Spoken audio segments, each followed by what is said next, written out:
ಪಶ್ಚಿಮ ಪದವೀಧರ ಚುನಾವಣೆ ಕುರಿತು ಪತ್ರಿಕಾಗೋಷ್ಠಿ.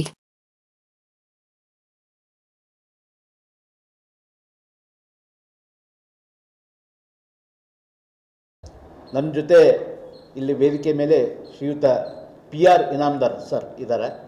ಅವರು ಶಿಕ್ಷಕರಾಗಿ ಕೆಲಸವನ್ನು ನಿರ್ವಹಿಸಿ ನಿವೃತ್ತಿ ಜೀವನ ನಡೆಸ್ತಾ ಇದ್ದಾರೆ. ಜೊತೆಗೆ ಅಖಿಲ ಭಾರತೀಯ ವಿದ್ಯಾರ್ಥಿ ಪರಿಷತ್ ABVP ಮತ್ತು ವಿಶ್ವ ಹಿಂದೂ ಪರಿಷತ್ತಿನ ಹಲವಾರು ಜವಾಬ್ದಾರಿಗಳನ್ನು ನಿರ್ವಹಿಸಿ ಈಗ ಸದ್ಯಕ್ಕೆ ನಿವೃತ್ತಿ ಜೀವನವನ್ನು ನಡೆಸ್ತಾ ಇದ್ದಾರೆ.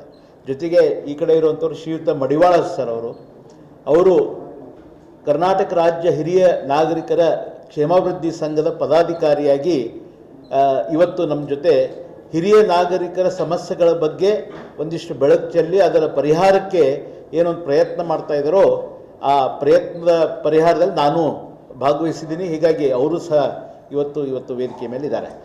ವಿಷಯ ತಲುಪಿರೋ ಹಾಗೆ ಕರ್ನಾಟಕ ಪಶ್ಚಿಮ ಪದವೀಧರ ಮತಕ್ಷೇತ್ರದ ಏನು ಚುನಾವಣೆ ಈ ವರ್ಷದಲ್ಲಿ ನಡೆಯೋದಿದೆ. ಹತ್ತತ್ರ ಅಕ್ಟೋಬರ್ದಲ್ಲಿ ಈ ಚುನಾವಣೆ ನಡೀಬೋದು ಅನ್ನುವಂಥದ್ದು ಒಂದು ವಿಷಯ ಇದೆ. ಈ ಚುನಾವಣೆಗೆ ಹಲವಾರು ಜನ ಸ್ಪರ್ಧೆ ಮಾಡ್ತಾನೆ ಇದ್ದಾರೆ. ಅದೇ ರೀತಿ ನಾನೂ ಸಹ ಸುಧೀಂದ್ರ ದೇಶಪಾಂಡೆ, ಕರ್ನಾಟಕ ವಿಶ್ವವಿದ್ಯಾಲಯದ ಮಾಜಿ ಸಿಂಡಿಕೇಟ್ ಸದಸ್ಯ ಹಾಗೂ ಕಳೆದ ಸುಮಾರು 39 ವರ್ಷಗಳಿಂದ ಸಂಘ ಪರಿವಾರ, ಅದರಲ್ಲಿ ವಿಶೇಷವಾಗಿ ಅಖಿಲ ಭಾರತೀಯ ವಿದ್ಯಾರ್ಥಿ ಪರಿಷತ್,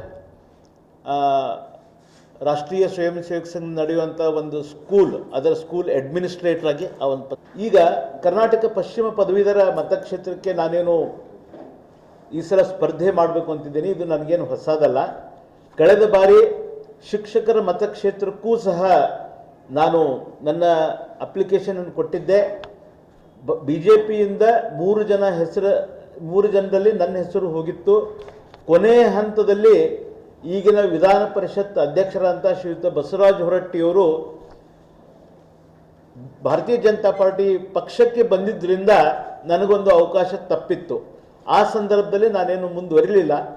ಆದರೆ ಈ ಸಲ ಮಾತ್ರ ಪದವೀಧರ ಕ್ಷೇತ್ರಕ್ಕೆ ಮಾತ್ರ ಮಾಡಬೇಕು ಅಂತ ನಾನು ಯೋಚನೆ ಮಾಡಿ ನಾನು ಒಂದು ಹೆಜ್ಜೆಯನ್ನು ನಾನು ಮುಂದಿಟ್ಟಿನಿ.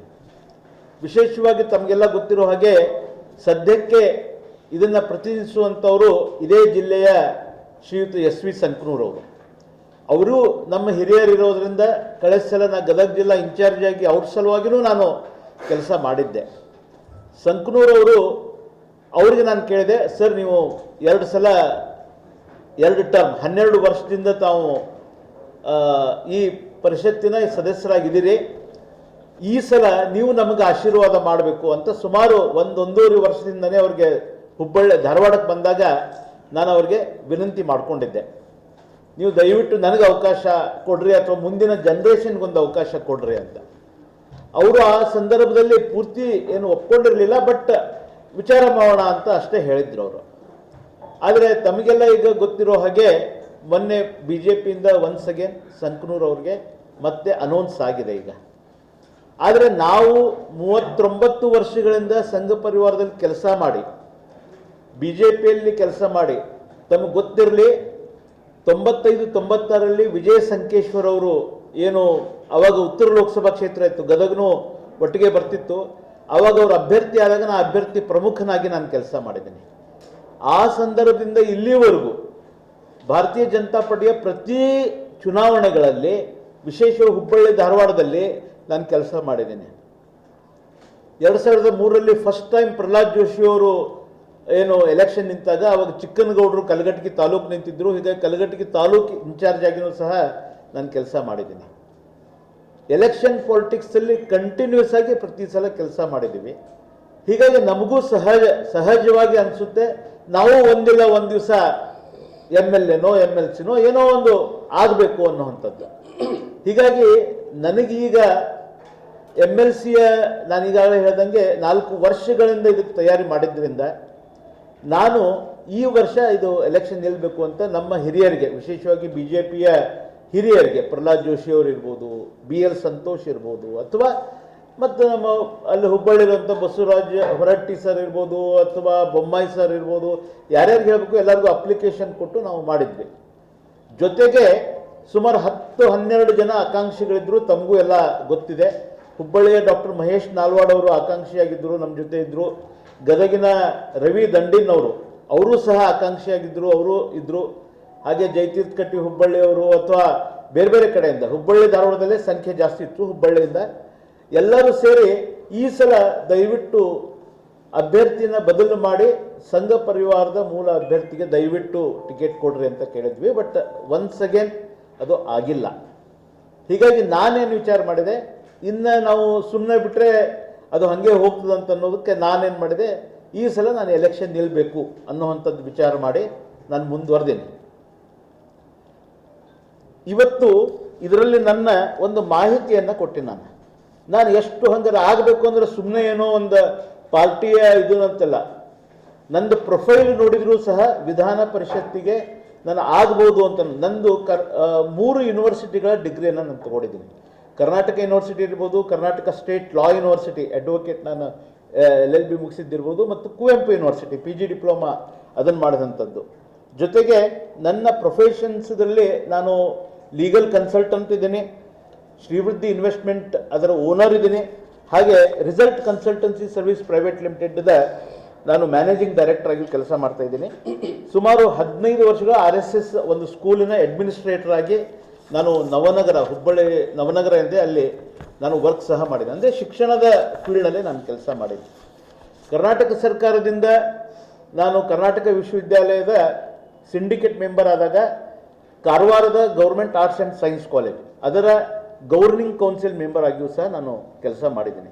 ಜೊತೆಗೆ 2011ರಲ್ಲಿ ಸುರೇಶ್ ಕುಮಾರ್ ಏನು ಮಾಜಿ ಮಂತ್ರಿಗಳು ಅವರ ಅಧ್ಯಕ್ಷತೆಯಂಥ ಸ್ವಾಮಿ ವಿವೇಕಾನಂದ 150ನೇ ಶತಮಾನೋತ್ಸವ ಕಮಿಟಿಯಲ್ಲಿ ಇದ್ದೀನಿ. ಆ ಸಂದರ್ಭದಲ್ಲಿ ನನ್ನ ಜೊತೆ ಗದಗಿನ DR ಪಾಟೀಲ್ ಸರು ಸಹ ಇದ್ದರು. ಅದು ಸೇಮ್ ಒಂದೇ ಸಮಯದಲ್ಲಿ ನಾವು ಇಬ್ಬರು ಮೆಂಬರ್ ಆಗಿದ್ವಿ. ಹಾಗೆ ನಾನು ಬೇರೆ ಬೇರೆ ರಾಜಕೀಯ ಚಟುವಟಿಕೆಗಳಲ್ಲಿ ನಾನು ಸಾಕಷ್ಟು ಭಾಗವಹಿಸ್ತೀನಿ. ಈಗಾಗಲೇ ತಮಗೆ ಹೇಳ್ದಂಗೆ ವಿಜಯ್ ಸಂಕೇಶ್ವರದ್ದು ಇರ್ಬೋದು, ಪ್ರಹ್ಲಾದ್ ಜೋಶಿಯವರಂತೂ ಇದ್ದೇ ಇದೆ. ಆಮೇಲೆ 2011ರಿಂದ ಶಿಕ್ಷಕರ ಮತಕ್ಷೇತ್ರ ಇರ್ಬೋದು, ಪದವೀಧರ ಇರ್ಬೋದು. ಶಿಕ್ಷಕರ ಮತಕ್ಷೇತ್ರ ಅವಾಗ BJP ಅಭ್ಯರ್ಥಿ ಯಾರು ಇರ್ತಿದ್ರು ಅವ್ರ ಜೊತೆ ನಾವು ಕೆಲಸ ಮಾಡಿದ್ದೀವಿ. ಆಮೇಲೆ ಪದವೀಧರದಲ್ಲಿ ಸಂಕನೂರು ಸಲುವಾಗಿಯೇ ಸಹ ನಾವು ಕೆಲಸ ಮಾಡಿದ್ದೀವಿ. ಆ ದೃಷ್ಟಿಯಿಂದ ಇದರ ಜೊತೆಗೆ ಇಷ್ಟು ಅನುಭವ ರಾಜಕೀಯದಲ್ಲಿ ಇರೋದ್ರಿಂದ ನನ್ನದೇ ಆದಂಥ ಒಂದು ಕನ್ಸಲ್ಟೆನ್ಸಿ, ಪೊಲಿಟಿಕಲ್ ಕನ್ಸಲ್ಟೆನ್ಸಿ ಅನ್ನುವಂಥದ್ದು ನಾನು ಶುರು ಮಾಡಿದೆ. ಬೇರೆ ಬೇರೆಯವರು ಯಾರೋ ಹೊಸದಾಗಿ ರಾಜಕೀಯವಾಗಿ ಮುಂದೆ ಬರಬೇಕು ಅಂತ ಇಚ್ಛೆ ಬರ್ತಾರೋ ಅವ್ರಿಗೆ ಒಂದು ಕನ್ಸಲ್ಟೆನ್ಸಿ ಕೊಡಬೇಕು ಅನ್ನೋವಂಥದ್ದು ಇದ್ದೇ ಇದೆ. ನಾವು ಬೇರೆಯವ್ರಿಗೆಲ್ಲ ಎಷ್ಟು ಮಾಡ್ತೀವಿ, ಮತ್ತು ನಾವು ಏನಾದರೂ ಆಗಬೇಕಲ್ಲ, ಆ ದೃಷ್ಟಿಯಿಂದ ನಾನು ಪ್ರಯತ್ನ ಮಾಡಿ ಈಗ ಪದವೀಧರ ಮತಕ್ಷೇತ್ರಕ್ಕೆ ನಾನು ಇದ್ದೀನಿ. ಹಾಗೆ ಸಾಮಾಜಿಕ ಚಟುವಟಿಕೆಗಳನ್ನು ನಾನು ಇದರಲ್ಲಿ ಮೆನ್ಷನ್ ಮಾಡಿದ್ದೀನಿ. ಅಖಿಲ ಭಾರತೀಯ ವಿದ್ಯಾರ್ಥಿ ಪರಿಷತ್ ABVPಯ ಪೂರ್ಣಾವಧಿ ಕಾರ್ಯಕರ್ತನಾಗಿ ಕೆಲಸ ಮಾಡಿದ್ದೀನಿ. ವಿದ್ಯಾಭಾರತಿ ಅಂತ ಒಂದು ಆರ್ಗನೈಸೇಷನ್ ಇದೆ, ಸ್ಕೂಲ್ಗಳನ್ನು ನಡೆಸುವಂಥದ್ದು, ಅದರ ವಿಭಾಗದ ಜವಾಬ್ದಾರಿ ಇದ್ದೇ ಇದೆ. ವಿಶ್ವ ಹಿಂದೂ ಪರಿಷತ್ತದ್ದು ಸಂಜೀವನಿ ಹಾಸ್ಪಿಟಲ್ ಇದೆ. ಟೀಚರ್ಸ್ ಟ್ರೈನಿಂಗ್ ಸೆಂಟರಿಂದ ಗುರುಕುಂಜ ಅಂತ ಒಂದು ಶುರು ಮಾಡಿದ್ವಿ ಧಾರವಾಡದಲ್ಲಿ. ಸೊ ಹಾಗೆ ಕರ್ನಾಟಕ ಸ್ಟೇಟ್ ಲಾ university student committee member, Nehru ಯುವ ಕೇಂದ್ರ ತಮಗೆಲ್ಲ ಗೊತ್ತಿದೆ, ಅದರ ಮೆಂಬರ್ ಆಗಿ ಸಹ ನಾನು ಇದ್ದೆ. ಆಮೇಲೆ ಇದೆಲ್ಲ ಜೊತೆ ಚೈಲ್ಡ್ ಲೇಬರ್ ಸ್ಕೂಲ್, ಬಾಲಕಾರ್ಮಿಕರ ಶಾಲೆ ಅನ್ನುವಂಥದ್ದನ್ನು ನಾನು ಮಾಡಿದ್ದೀನಿ. ಸೊ ಇದಕ್ಕೆ ಒಂದೇನು ಯೋಚನೆ ಮಾಡಿದ್ದೀನಿ, ಇಷ್ಟು ನಂದು ಪ್ರೊಫೈಲ್ ಇದ್ದಾಗ ನಾನು ಅವ್ರಿಗೆ ಕೇಳಿದೆ, ನೀವು ನನಗೆ ಈ ಸಲ ವಿಧಾನ ಪರಿಷತ್ ಟಿಕೆಟ್ ಕೊಡ್ರಿ ಅಂತ. ಆದರೂ ಆಗಿಲ್ಲ. ಬಟ್ ನಾನೇನು ಭಾಳ ಅದ್ರ ಬಗ್ಗೆ ಭಾಳ ಬೇಜಾರು ಆಗಲಾರ್ದೇ ಮುಂದುವರಿಬೇಕು ಅನ್ನುವಂಥದ್ದು ಯೋಚನೆ ಮಾಡಿದ್ದೀನಿ.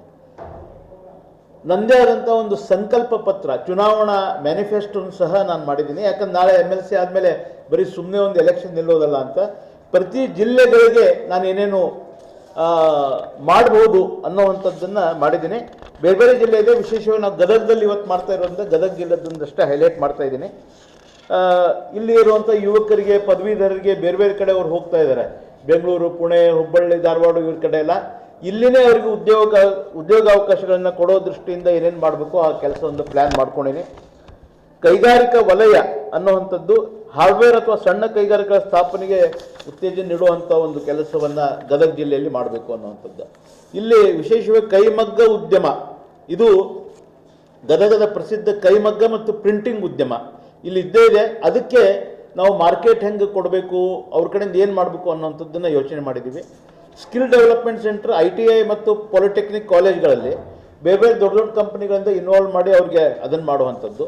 ಐತಿಹಾಸಿಕ ತಾಣಗಳ ಅಭಿವೃದ್ಧಿ ಇದೆ ಗದಗ ಜಿಲ್ಲೆಯಲ್ಲಿ. ಲಕ್ಕುಂಡಿ ಇರ್ಬೋದು, ತ್ರಿಕೋಟೇಶ್ವರ ದೇವಸ್ಥಾನ ಇರ್ಬೋದು, ಮಾಗಡಿ ಪಕ್ಷಿಧಾಮ ಇರ್ಬೋದು, ಅಥವಾ ಬೇರೆ ಬೇರೆ ಅಲ್ಲಿ ಒಂದು ಬೇಸಿಕ್ ಫೆಸಿಲಿಟಿಗಳನ್ನು ಕೊಡೋ ದೃಷ್ಟಿಯಿಂದ ಒಂದು ಯೋಚನೆ ಮಾಡುವಂಥದ್ದು, ನಮ್ಮ ಲಿಮಿಟ್ನಲ್ಲಿ ಮಾಡುವಂಥದ್ದು. ಹಾಗೆ ಗದಗ ಬೆಟ್ಟಲ್ಲಿ ಒಂದು ಅಂತಾರಾಷ್ಟ್ರೀಯ ಪ್ರದರ್ಶನ ಸಾಂಸ್ಕೃತಿಕ ಕೇಂದ್ರ ಮಾಡ್ಬೋದು ಅನ್ನುವಂಥದ್ದು ಯಾರೋ ಒಂದು 4 ಜನ ಮಾತಾಡಿದಾಗ ಅದನ್ನು ಮಾಡಿದ್ದೀವಿ. ಎಜುಕೇಷನ್ ಫೀಲ್ಡ್ನಲ್ಲಿ ತಮಗೆಲ್ಲ ಗೊತ್ತಿದೆ, ಆ್ಯಕ್ಚುಲಿ ಒಬ್ಬ ಶಿಕ್ಷಕರ ಪ್ರತಿನಿಧಿ ಇರ್ಬೋದು ಅಥವಾ ಪದವೀಧರ ಪ್ರತಿನಿಧಿ ಶಿಕ್ಷಣ ಕ್ಷೇತ್ರಕ್ಕೆ ಮೊದಲ ಆದ್ಯತೆ ಖಂಡಿತ ಇರ್ತದೆ. ಆ ದೃಷ್ಟಿಯಿಂದ ಬೇಸಿಕ್ ಇನ್ಫ್ರಾಸ್ಟ್ರಕ್ಚರ್, ಶಾಲೆಗಳಿಗೆ ಏನೇನು ಕೊಡಬೇಕು ಅದ್ರ ಬಗ್ಗೆ ಗಮನ ಕೊಟ್ಟು ಅದನ್ನು ಮಾಡುವಂಥದ್ದು. ವಿಶೇಷವಾಗಿ ಗ್ರಾಮೀಣ ಭಾಗದಲ್ಲಿ ಬೇರೆ ಬೇರೆ ಊರುಗಳಿಗೆ ಹೋಗ್ತಾರೆ, ಕೆಲಸ ಸಿಗೋದಿಲ್ಲ, ಇನ್ನೊಂದೇನೋ ಆಗೋದಿಲ್ಲ ಅಂತ. ಆ ಕಾರಣಕ್ಕೆ ಅದು ಹೋಗ್ಲಾರ್ದಂಗೆ ಅಲ್ಲೇ ಏನಾದರೂ ಒಂದು ಮಾಡ್ಬೋದಾ ಅನ್ನುವಂಥದ್ದು. ವಿಶೇಷವಾಗಿ ನರೇಂದ್ರ ಮೋದಿ ಅವ್ರದ್ದು ಏನು ಜನಧನ ಯೋಜನಾ ಅಥವಾ ಗ್ರಾಮೀಣ ಪ್ರದೇಶಕ್ಕೆ ಏನೋ ಒಂದು ಆದ್ಯತೆ ಇದೆ, ಅದನ್ನು ಅರ್ಥ ಮಾಡ್ಕೊಂಡು ಮಾಡುವಂಥ ಕೆಲಸವನ್ನು ಮಾಡಬೇಕು ಅಂತನ್ನುವಂಥದ್ದು. ವಿಶೇಷವಾಗಿ ಇಲ್ಲಿ ಗ್ರಾಮೀಣಾಭಿವೃದ್ಧಿ ವಿಶ್ವವಿದ್ಯಾಲಯ ಗದಗದಲ್ಲೇ ಇದ್ದಿದ್ದರಿಂದ ಅಲ್ಲಿಂದ ಏನು PG ಆಗಿ ಸ್ನಾತಕೋತ್ತರ ಪದವಿಗಳನ್ನು ಪಡ್ಕೊಂಡು ಬರ್ತಾರೆ, ಅದು ಬೇರೆಯವರಿದ್ದರೆ ಅಲ್ಲಿ ವಾಪಸ್ ಹೋಗ್ತಾರೆ, ಗದಗದವರಿದ್ದರೆ ಅವ್ರಿಗೆ ಇಲ್ಲೇ ಏನಾದರೂ ಅವಕಾಶಗಳನ್ನು ಮಾಡಿ ಅವರಿಂದ ವಿಶೇಷವಾಗಿ ಪದವೀಧರ ಸ್ನಾತಕೋತ್ತರ ಅವರಿಂದ ಇಲ್ಲೇನಾದರೂ ಡೆವಲಪ್ಮೆಂಟ್ ಆ್ಯಕ್ಟಿವಿಟೀಸ್ ಮಾಡ್ಬೋದು ಅನ್ನುವಂಥ ಒಂದು ಯೋಜನೆಗಳನ್ನು ಇಟ್ಟುಕೊಂಡು ನಾನು ಈಗ ಈ ಪತ್ರಿಕಾಗೋಷ್ಠಿಯನ್ನು ನಡೆಸಿ ಪ್ರತಿ ಜಿಲ್ಲಾ ಕೇಂದ್ರಗಳಲ್ಲಿ, ಯಾಕಂದರೆ ತಮಗೆಲ್ಲ ಗೊತ್ತಿರೋ ಹಾಗೆ 4 ಜಿಲ್ಲೆಗಳು ಇದಕ್ಕೆ ಬರ್ತದೆ. ಧಾರವಾಡ ಜಿಲ್ಲೆ, ಹಾವೇರಿ ಜಿಲ್ಲೆ, ಗದಗ ಜಿಲ್ಲೆ ಮತ್ತು ಉತ್ತರ ಕನ್ನಡ ಜಿಲ್ಲೆ, ಅಪ್ ಟು ಭಟ್ಕಳ ತನಕ ಏರಿಯಾ ಬರ್ತದೆ. ಸೊ ಈ 4 ಜಿಲ್ಲೆಗಳಲ್ಲಿ ಒಂದು ಪತ್ರಿಕಾಗೋಷ್ಠಿ ನಡೆಸಿ ಸಂಪರ್ಕ ಮಾಡಿ ಕಳೆದ 4 ವರ್ಷಗಳಿಂದ ಟೀಮನ್ನು ಡೆವಲಪ್ ಮಾಡಿ ನನಗೆ ಈ ಕಾನ್ಫಿಡೆನ್ಸ್ನಿಂದನೇ ಮುಂದೆ ನಾನು ಎಲೆಕ್ಷನ್ ಹೋಗ್ತಾ ಇರುವಂಥದ್ದು. ಇಷ್ಟರ ಮಧ್ಯದಲ್ಲೇ ನಂಗೆ BJP ಟಿಕೆಟ್ ಸಿಕ್ಕಿತ್ತಂದರೆ ಇನ್ನೂ ಎಫೆಕ್ಟಿವ್ ಆಗಿ ನಾವು ಮಾಡ್ಬೋದಾಯಿತು. ಆದರೆ ಇವತ್ತಿಗೂ ನನಗೆ ನಾನು ಗೆಲ್ಲೋ ಚಾನ್ಸಸ್ ಜಾಸ್ತಿ ಇದೆ ಅಂತ ಅನ್ನೋದಕ್ಕೆ ನಾನು ಅದಕ್ಕೆ ಮುಂದೆ ಹೋಗ್ತಾ ಇದ್ದೀನಿ. ಈ ಹಿನ್ನೆಲೆಯಲ್ಲಿ ಒಂದು ಪತ್ರಿಕಾಗೋಷ್ಠಿಯನ್ನು ನಡೆಸಿ ತಮಗೆ ಒಂದು ಮಾಹಿತಿಯನ್ನು ಕೊಡಲಿಕ್ಕೆ ನಾನು ಇಲ್ಲೇ ಬಂದಿದ್ದೆ.